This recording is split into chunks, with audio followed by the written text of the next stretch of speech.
Hey guys, so as I've been sort of thinking about my role in the Rocket League community, as a business owner, right, as somebody in the gaming community in general, um, I want to talk about two situations that have required me to reflect a lot in the last year or two, and that have been transparently very challenging for me to sort of wrap my head around, very emotional, very, very difficult for some different reasons. But not necessarily because of like what happened or what anybody did, but more so just in terms of the effect that it's had on like my life, my working relationships, my business, as well as my reputation, right? Which is something that's very important to me. And so rather than just talking about it a lot, I have a sort of outline on the right side of my screen about some of the things I want to talk about. Why don't we just jump into it? Okay, so what I'm talking about is two instances of working relationships. Two instances specifically where folks that I used to work with kind of attacked me publicly, right?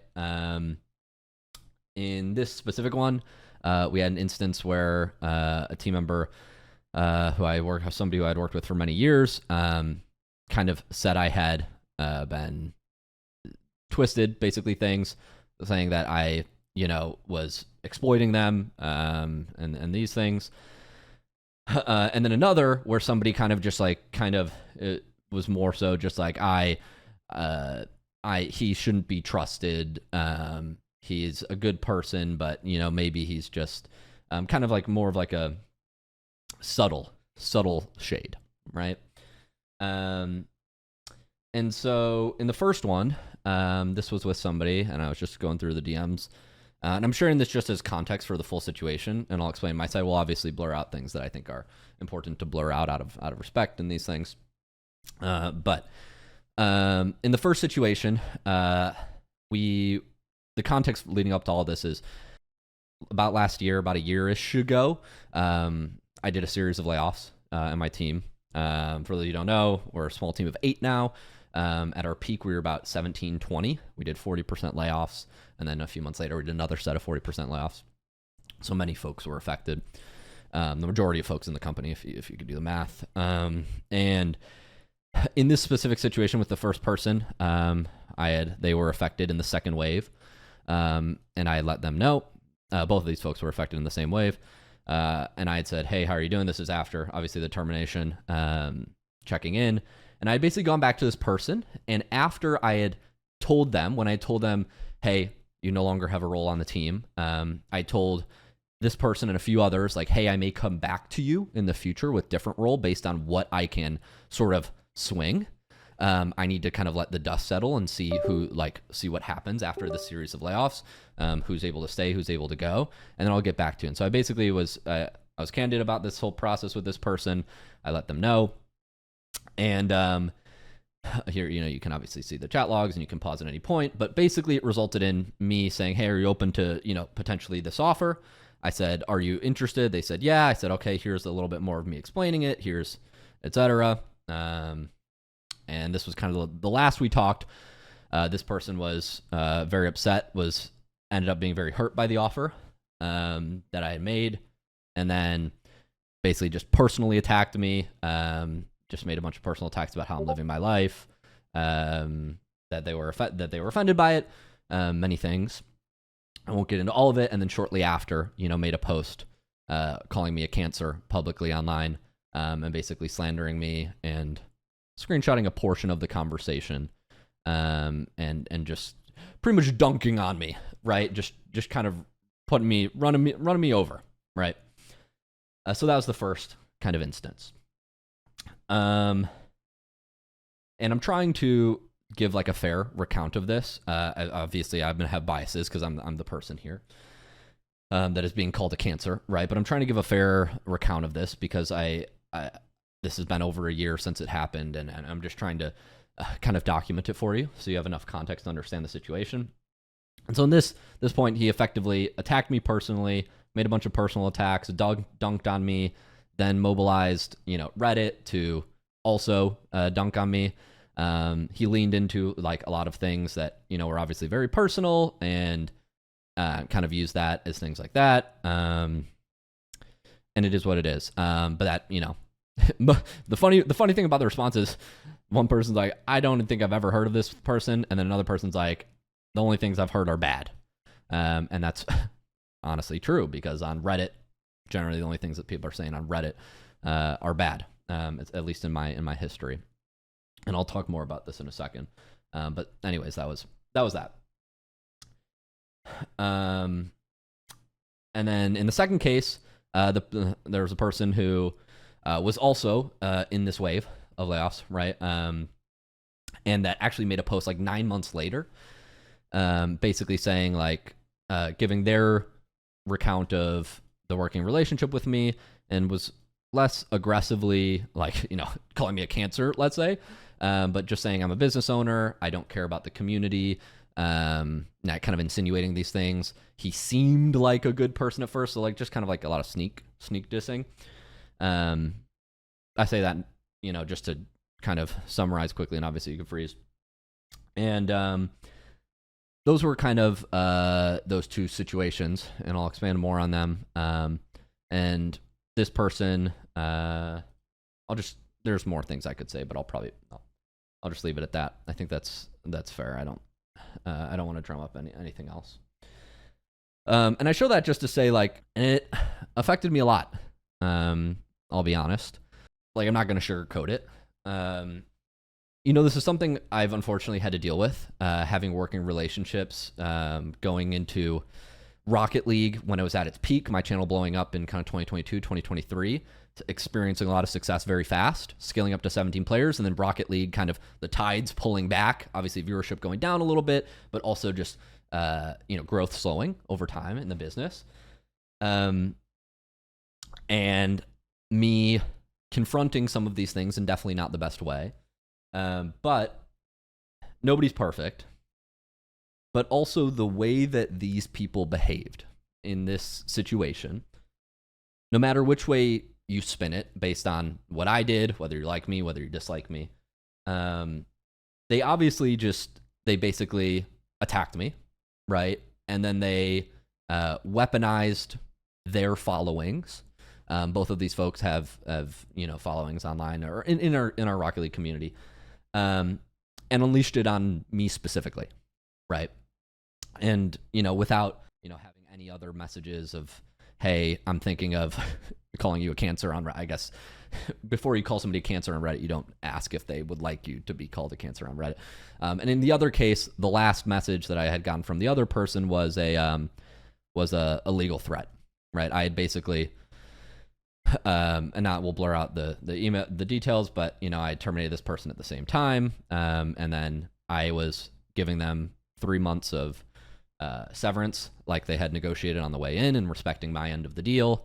And then after giving them 2 of 3 months of the severance, I noticed, hey, like, we agreed that you would sign a general release if I give you severance. I noticed I've paid you 2 months out of the 3 months that I promised you transition support, but you haven't signed the DocuSign letter I sent you. Can you please go check it? And then when I, you know, sent them a bump to go check it, I asked my lawyer, hey, doesn't he need to check this? I sent him a bump to go check it. And then the immediate message after that was, I talked with a lawyer. I'm going to sue you. I will sue you if you don't drop this, that, and the other. Get back to me by this time. That's it. That's all.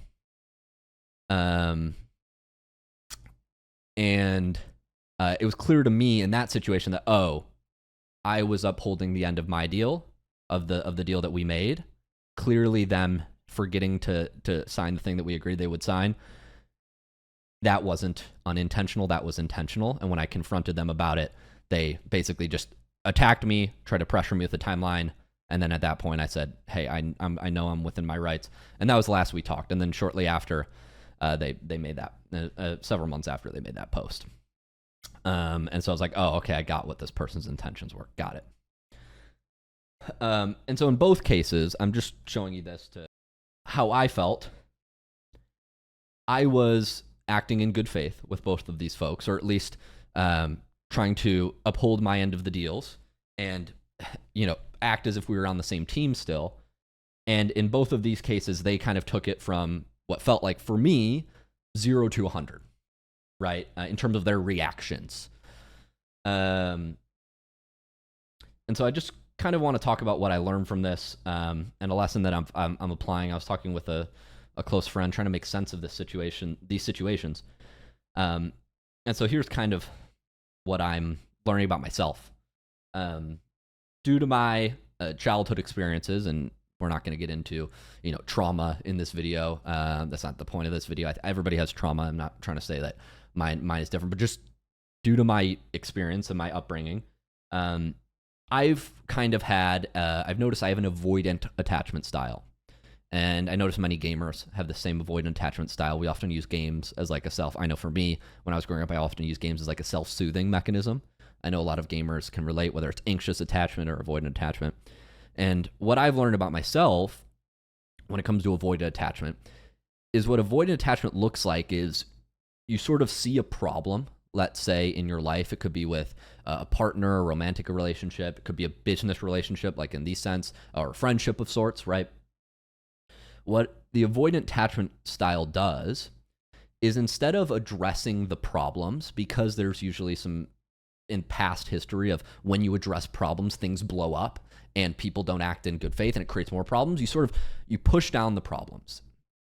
And so in this case, I know with both of these folks, I push down problems of, in this case, the business not working, right? The business is not working out. And when I came to these folks and said, hey, you no longer have a role on the team, it was definitely, it took me longer to confront those problems than I, in hindsight, think I should have, right?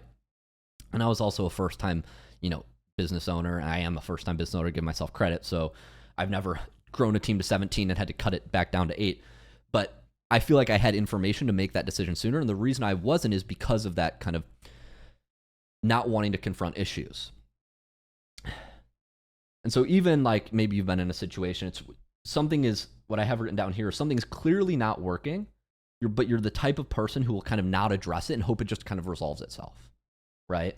And with both of these folks, like I was clear, like they were both on high salary positions on the team. Their salaries alone were making up a big chunk. We were losing more money than we were making, and a big part of that was because we had very high salaries on the team, among other things. And rather than addressing that, it took a long time, and then eventually we had to do a big round of cuts. Instead of just like, cutting one at a time, we had to do big waves of cuts. And this is also partially the Rocket League market, but this is kind of what happened. If you're in the Rocket League market, if you manage an esports team, you know that a lot of money has come into the Rocket League space in 2022, 2023, and a lot of it left in about the year or two after, and that's definitely what happened in this case. And the one question that I never really asked myself at this time was, how do these situations make me feel?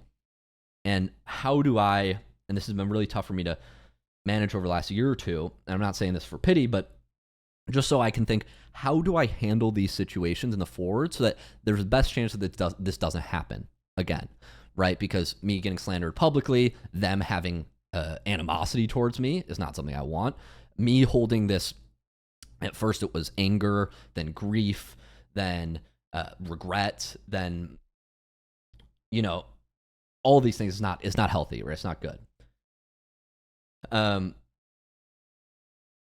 the way that I would kind of draw this back to kind of what happened, because I know this is kind of a stretch. I'm talking about avoidant attachment style. Why are these people attacking me publicly?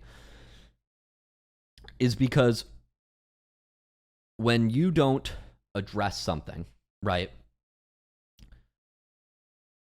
What can kind of build is animosity, resentment for the other person. And in the one case where the person kind of came at me publicly and attacked me, a lot of the basis of the attack, from what I can understand, is this person was resentful towards me, the decisions I was making. They didn't agree with the decisions I was making, but also they just had personally a lot of attacks of how I was living my life. The fact that I was paying for laundry service in my home and paying for pre-made meals and having all these personal expenses. And, other things like they didn't think I worked hard enough, and that I was asking them to work hard and I wasn't working hard myself. And while I understand where they were coming from, I don't necessarily think those things were true. And I don't think they understood the context of why, for example, if I'm managing over a dozen people, why do I pay for a laundry service? Why do I pay for meals being prepped for me? I'm not talking about a personal chef. I'm talking about pre-made frozen meals. Because it allows me to work more, right? And when you're managing a lot of people, and when I'm working all hours of the day, it's the way you buy your time back. But what I understand, it's not about the logic, it's about the way that they felt. And they had a lot of resentment for me building over time because we never talked about these things. And when you talk about these things like that you think are blockers, for example, hey, man, your salary's too high. Or what I will take accountability for is I set these people up to be in a position where they had high salaries and our team was shrinking, right? So I agreed to those things that would then put people in a different position. But rather than approaching it from the standpoint of, hey, in a couple months, we're going to be in kind of alligator waters. We need to figure out how to pull back right now before this is a problem. Instead of addressing that because of that avoidant attachment style and fear that they would blow up and attack me or be upset with me or the relationship wouldn't work. Instead of addressing it early on, I didn't address those things until the point where I was like, hey, we now have to make a change. And so I went into those conversations, and this is something that I've learned is very important that I didn't do well enough at the time, is when you enter those conversations, I went at it from the point of, hey, based on the information, we have to make this change, and we have to make it now. In the case of both of these folks, I said, we have to make changes to your salary. And that's obviously not nice to hear. And it resulted in eventually us not being able to come to something. And rather than coming at it from the point of, hey, we're on a team, let's figure this out, I came from the point of, because I had been pushing this off so long, hey, we have to make a change now. This is the change I want to make. This is the change I've decided. Take it or leave it, right? And so in that position, what I've learned is it's hard. I had a lot of mixed emotions for many years. And what I've realized is it's hard to hate somebody up close. And so when you really understand the position, as I've reflected it, while I don't agree that what these folks did was necessarily fair or right, and the fact that they didn't come to me first, they basically weaponized their audience and try to attack me and tear me down based on what they know about my past history, what they know about my reputation, and the fact that it would, in the moment, maybe self-soothe them. Or for whatever personal reasons, I can only make judgments as to why they went these routes. While I don't think it was the right thing to do, I can understand why they would do it. And something that's been helpful for me is I felt like, why is this happening to me? Am I so awful? How could this happen? How could I not see this coming? How did I not see that these people hate me? How was I working with these people for years and not realizing that I would ask myself all these questions? And what I realized is that's not very fair, because I don't think they do. Even the one who outwardly said, he does hate me, I don't actually think he does. He hates an idea of me that he sees. And when I went back and made that offer to him, because he had been working on such a high salary for such a long period, when I came back and said, I'm offering you something that's performance basis, right? Even though I set the expectation of, hey, I could come back to you, but hey, heads up, it's purely going to be these things. It's something that he felt personally to him. And so in that position, he felt disrespected. And so he wanted to attack me because hurt people, right? Even if that was not my intention, I get that in reflection now. And so I think the mistake that I've made is twofold. I in the one hand, what I will take accountability for is pushing these conversations off too long. And then when having it be sudden for folks, that makes it very challenging. But I think the real issue is, at least in the one case of going back to somebody, is when a relationship isn't set up to work and you still try to make it work, the worst thing you can do is try to force it, which is what I was trying to do. I've actually applied this to my relationship life as well in the last year or so. I was in a situation where me and a romantic partner, we had an obvious blocker, and I was trying to like, I made it very clear from the start, but we were trying to like negotiate around it, but it was just obviously not going to work, right? And in this one case, this person was a YouTube manager, and we no longer needed a YouTube manager because we haven't been uploading consistently and YouTube hasn't been growing. In my relationship, this person was a different lifestyle than me, and they wanted a different lifestyle. And they worked nights, and I work mornings, and they want to go out to concerts, and I work out early in the morning at 5 a.m. every, like, not every day, but some days. And so the worst thing you can do is when a relationship is not working to try to force it.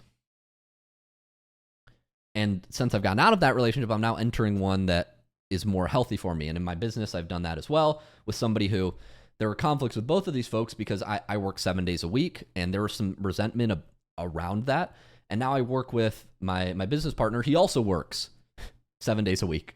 And he joked to me, if you're not working 7 days a week, what are you doing? You need that's 40% more output every week. I'm like, hell yeah. But there was some resentment with this person because in the previous relationship, I would work 7 days a week. I would message them on Saturdays, and they would be upset because I was breaking into their family time. And I was like, okay. And then there was resentment about how much, and they didn't perceive that I worked that much. They thought I was just being performative, that I was doing that. And that's neither here nor there. And then there were conflicts about where I'm spending my money. And it was just, we weren't operating on the same realities of scaling a small company. And I feel like trying to continue the game by making that offer to the person after I had already let them go of their high salary job, to them come back and say, hey, if you want to build this new part of the business, it's untested, it's going to be performance basis, it's the budget I have. What I've kind of realized is that that is far worse than just walking away from the relationship, right? And saying, I wish you the best, right? Because at that point, the other person isn't in a place to receive that. And so that's the accountability I can take. Now, on the other hand, the fact that there was no way I would have known that this person would blow up and act in this way, right? And so something that I think is also important is taking accountability for what I can, but also recognizing the fact that people are going to act in their best interests. And so I don't think these folks are necessarily hate me or come after, and I certainly don't hold any resentment for them. I just think they were doing the best thing for themselves at the time, which is if they make a post, they get, people to support them. They probably feel better about themselves. They write, in their mind, the narrative is that I'm the bad guy. And that helps them move forward in their life. That's their way of understanding the relationship and coping in that sense. And so something that's helped me understand, and I think this will hopefully hit for folks who are gamers as well, because I think this is a big problem in the gaming community. You will often get put in positions where you feel like you do something, and teammates, in like a gaming sense, can lash out on you. We've all been in the situation in Rocket League, like we're up or we're down 3-1 and there's like 4 minutes left, and you cut off your teammate or you mess up a save, and they just full quit. Right? And they just start typing in the chat, they're terrible, you're terrible, I hope you, whatever, KYS, like all this stuff, right? And they basically blow up in a similar way in game to maybe the way that these folks blew up on me, right? Or at least that's how I felt, right? And a coping mechanism that's helped me is assume that these people that you're playing with, and this is actually very true in Rocket League, assume that the guy that's tilting on you is just a kid. It's just a 12-year-old kid who's upset about the game, and he's tilting, and this is his one time to play, and it's not personal, he's just upset. He's just baby raging, right? And for a little bit of context about what I mean by that, it's like, I think it's basically saying, reframing and lowering your expectation. It's basically saying, when somebody hasn't matured in certain ways as an adult, and built up that emotional capacity. I think this is actually a large portion of adults, including me, up until, because I'm 23 years old, so I don't think I was really properly understood these things until the last year or two, and I've actually had to go up against like hard times, especially like publicly. I feel like you don't if you don't learn how to develop those emotions, you can grow into an adult with childlike abilities to process emotions. And we can all hit that sort of breaking point at some point. And some of us recede or avoid it, and some of us are anxious and start try to solve the problem more. But when you don't effectively process emotion, I'm taking this from a video that I was inspired by from a creator I look up to. When you feel strong emotions and you don't know how to process them, you effectively throw a tantrum. So that's like the idea of like the gaming example where your teammate you're down 3 and he just blows up. Like he just starts typing in the chat, own goaling, actively bumping you, like. And for me, I really resonated with that because it's basically saying it's like, oh, even if maybe this guy that you're playing Rocket League with is like 20 or 30, it's basically a 12-year-old trapped in that 30-year-old body. And it's not your fault, and this is the key, it's not your fault that your teammates, if you're like me, like somebody who's, I think I'm a bit of a people pleaser, and I know this might sound contrary because you may not see a lot of how I work behind the scenes, but when you are a people pleaser, you feel bad when this happens to you. But the reality is, they don't know how to handle that tilt, frustration, anger in Rocket League or in a relationship or in a working relationship or a friendship. But I think it's definitely worse in Rocket League. And so they don't actually dislike you. They are just a 12-year-old baby raging, right? And so that's kind of given me permission on how I make sense of this because I can take accountability for what I can take accountability for, but I also don't, I feel like for a great part of a year, I was beating myself up about these things because I was like, this is my fault. Why did I not? And it is, but it also, I was making the best decisions with the information and the life experience I had at the time, right? And this is, I think, what we're all trying to do. And I'm no perfect human being, but in these positions, I felt like it was in that Rocket League game where the situation escalated from 0 to 100, right? To go from like, hey, I'm trying to make you a job offer. I hope things are going okay. Checking in. I'm not sure if this makes sense for you. To you're a cancer, you're terrible. And then here's a, personal attack, etc.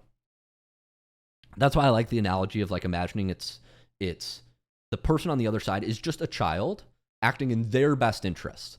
And for me, that image helps me understand like, oh, they don't resent me. They resent some image they have of me. They are coping with their own emotions. And it's not my job, right? It's my job for how I act. It's not your job for, and I think this is important, like if you're in a toxic relationship, it's your responsibility for how you act and how you confront things and being direct. It is not your responsibility for how somebody processes what you tell them. So you are not responsible for regulating the emotions of other adults. And so I'm making this video to just be transparent about what I'm here to do when I'm playing Rocket League, right? When I am building my business in Rocket League and building my company and helping other gamers turn their brands into businesses and hopefully documenting these lessons for the next generation of gaming creators, because I think these business lessons have to start with somebody.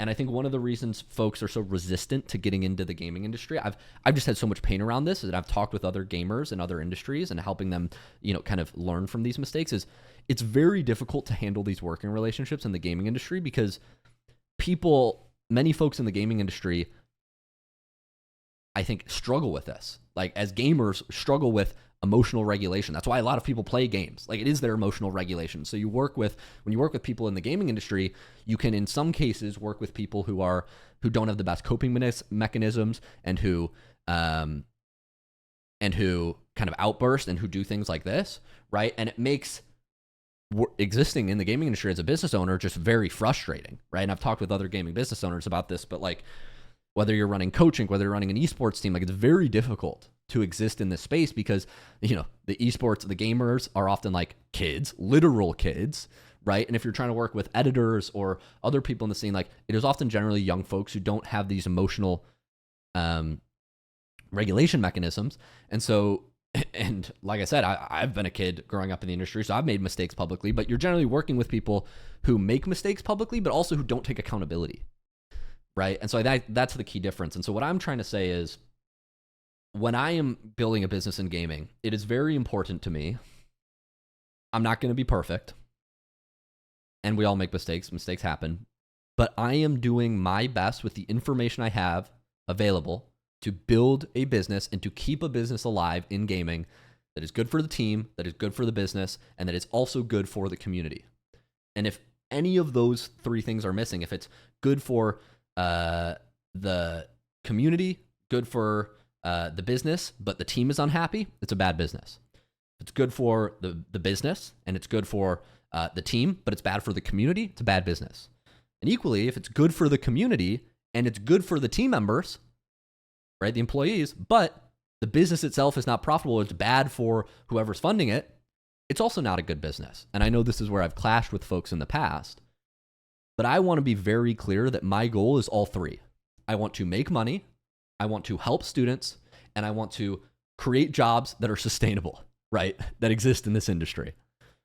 And in order to do that, you have to make tough decisions along the way. And I will continue to make those tough decisions. And I will do my best to make sure that they're the right ones. But there are going to be cases where we both see the information on the screen. We have different paths. And I know I'm going to disagree with folks. That's my goal with building my company, with building Game Launch, with building SpookyLuke.com, and trying to help other gamers turn their brands into businesses, and building coaching programs and service businesses in different esports and different competitive games.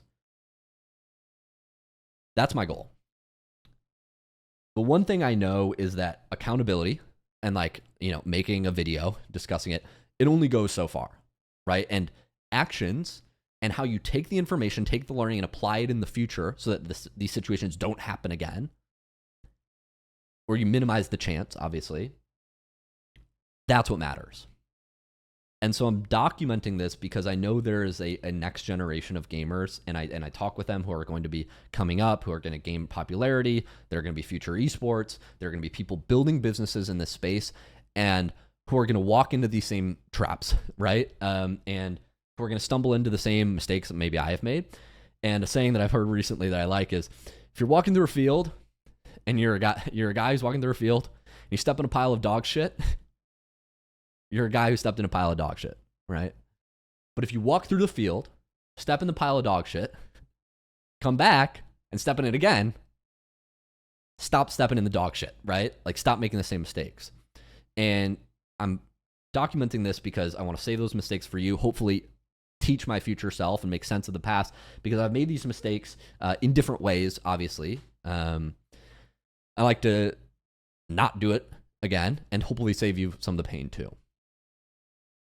And I guess to what I'm proposing in the Rocket League scene as well is, in whatever ways you can, when it comes to improving at the game, and something I find is so important is mindset, is taking accountability. And so when we go about improving in Rocket League or improving in anything, you have to be able to look at information and take in the information and learn from it. That's the only way you improve in games. It's the only way you improve as a person. If you're somebody who cares about self-development, maybe you kind of get what I'm talking about. You have to be able to take accountability for what you did and also understand what you can and can't control. And I think both of those skills are very useful, because if you have no accountability and you can take in information, you become somebody who blames others and can point whenever other people are doing stuff wrong but can't take it in yourself.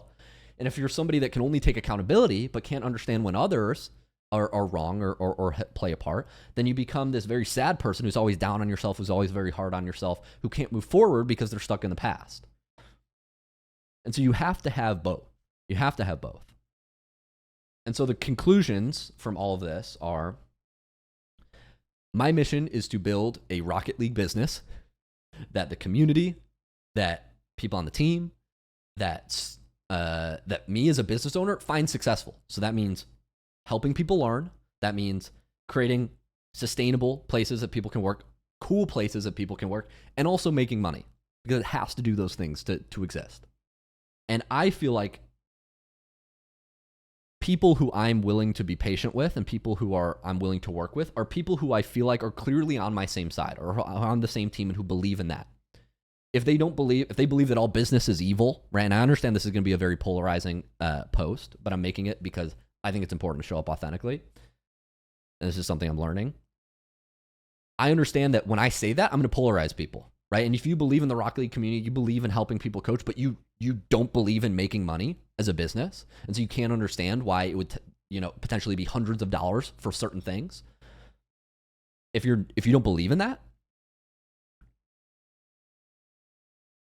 that's fine. We're not on the same team. If you think that making money is evil or building businesses is evil or selling stuff online is evil, that's fine. We're not on the same team. I've realized, like, I've had folks on my team who were very community, very student first, but hated the idea that we would make money, right? Which is funny because they wanted raises, but like they didn't want the company to make money. They wanted to drive prices down, give themselves a raise, and then be like, well, this doesn't work. So if you don't believe in those things, you're probably not going to believe in the mission of what we're doing at spookyluke.com, what we're doing at the Rocket League Bootcamp, the Rocket League Clubhouse, or the Rocket League Academy. But if you do believe that when you make money, you can do things bigger, you can employ more people, you can have a greater movement, which I truly believe in, I think is very clear and very obvious, then you do believe in what we do, right? And you believe in helping people improve for free and selling more help for people that want to pay for more help, then you believe in what we do. And if you don't, that's totally fine. I can respect that the minute money gets involved, intentions get blurred, right? And as much as I can say these things, I'm biased, right? Because this is my job, right? I make money from this. My team makes money from this. We have people who rely on their jobs for money for this. And so the incentives can get very blurred. But I know that that's what my mission is, right? And I think that's why I'm still able to work with the people that I'm able to work with and have such an amazing team. And so for other people, I think it's also important that I make this video to document these lessons for people who believe in this as well. Because if you believe in making money, you believe in providing a great place to work, and you believe in helping people, you need to understand these mistakes that I've made, understand your attachment styles, understand how you lead, and be able to make these hard decisions and confront these hard things early on so that you don't have these issues. And so, like, I say this not to scare people away from making mistakes. Like, business is hard. You're going to make mistakes. The one thing I've learned is you're going to keep going. You're going to have to figure it out, right? You're going to have to get back on your feet. But I think the most important thing with moving faster in business, I've learned, is not actually moving faster and typing faster, making videos faster and talking faster. It's making the right decisions and how you reflect and learn from your mistakes, because that's all we can do, right? It's the same thing in Rocket League. It's you get scored on, reflect from that. Why did that happen, right? And that's how you iterate and become a better and better player. It's directly correlated with how quickly you can take accountability and understand the truth of situations and what you can control in situations versus what you can't. And so I'm going to keep playing this game until we're out. I've made this very clear to folks on my team. I don't care if you're, it's funny. I don't care if we're down 5-0, right? And we've got a minute left. I'm going to keep playing. Clock's going. Like, and in Rocket League, that's how it's felt for the last 1 or 2 years. I've candidly had to put a lot on the line in order to make this, my business successful that, I won't get into here, but I'm going to keep playing, right? And whether or not people are, quitting, cashing out when they can, throwing shade when they can, putting the controller on the ground and saying, I'm going to quit, I'm going to stop playing, right? Voting to forfeit type thing. I'm going to keep playing. And if somebody does throw basically a fit about things, it's like you have 2 options, which is like you can play into it, you can try to coddle them, you can try to say no, it's okay, or you can say got it, I'm gonna keep trying what I'm doing, or got it, you want to vote to forfeit, I'm gonna keep playing, I'm gonna keep playing, or got it, you want to forfeit, fine, forfeit, I'm gonna try in the next game. Right, I'm going to go next. I'm going to learn from this experience and use it to be more successful in the future. That's all you can do. And I guess the point I'm trying to make is, I saw this as well. This has really helped me process in the last year or two. Great leaders don't fail less. They recover faster. So it's like when you do get knocked down, when somebody publicly slanders you, right? And this is one of the highest compliments I've got from somebody in the Rocket League scene, said, "Hey, Luke, I know there's been a lot of shit gone your way, and I don't know how I feel about it. This is what this person said to me. But one thing I do know is you always get back up and you always keep going. And no matter what setback you face, you keep working, you keep making videos, you keep showing up, And that's the highest level that you can get to as a leader, I think. Or that's the highest form, that's the highest compliment I've ever received, right? It's like you just keep showing up. And I think if you get knocked down, whether it's in Rocket League in a game, your ability to go next, to reset, to compartmentalize, to take what you can to learn and to go next is so important. It's so important. And I think that mostly covers what we're doing. We're going to keep working on the Rocket League Clubhouse. That's obviously been the main thing we've been focused on for the last year or two. That's our group classes. I've got to go back to that soon. We'll still be making, like, I will still be evolving how I think in the future. Like, this is not me, like, finally saying this is the right way to view things. This was just me candidly sharing my side of the story. And also, I look up to business leaders who don't paint things as being perfect. And I think in the past, I have not talked about these things. I've only talked about successes, like on my IRL channel, for example, like about making money. I've only talked about like the making money aspect, like, oh, we've made these top line numbers, but I haven't talked about the hundreds of thousands of dollars I've spent on mistakes like these, right? And the costs and the reputation burden and and what that does to you mentally. And so this is me showing up in like a way that like I wish I had when I was kind of going through all these things in the last few years, and that I hope will inspire kind of the next generation of Rocket League creators, Rocket League business owners, that hopefully doesn't scare people to do business in Rocket League and in video games, but instead like equips you with tools to be able to do it successfully, right? Because I think it's so important. Like if we can't bring business to gaming communities, gaming will not grow. It won't. Like, if people continue to harbor this resentment for people starting companies off of, you know, followings in video games and saying everything is a scam, saying everything is, and I think there's a place for calling bullshit when you see it. I don't want business owners to not be able to come to Rocket League, or business owners to not be able to start in video games because because communities are so resentful. Right. And I think it's really important. And so that's a hill that I'm willing to die on, even though I know it's unpopular. I know a lot of the takes I have are unpopular. But yeah, that's just been my personal experience. I'm not telling you how to live your life. I'm just saying this is what's worked for me. This is what's not worked for me. Use it if it's useful. Yeah, so thank you. I think that's all I really have to say about this topic and what I've learned. And yeah, I'll keep updating you guys in the future. Appreciate you guys who watch these kind of videos. I got a comment the other day from somebody who was a Rocket League creator who has like 50K subs and who was like, I don't stop making these videos. I'm a Rocket League creator and I really appreciate what you're making. And that's the type of stuff that motivates me to go forward, even if I know that like Reddit will bash me and continue to bash me. It's like that's expected. But that's who I make these videos for. So if you're in that group, you are my people. I appreciate you watching, and thank you for bearing through a 45-minute video of this. So yeah, thanks for watching.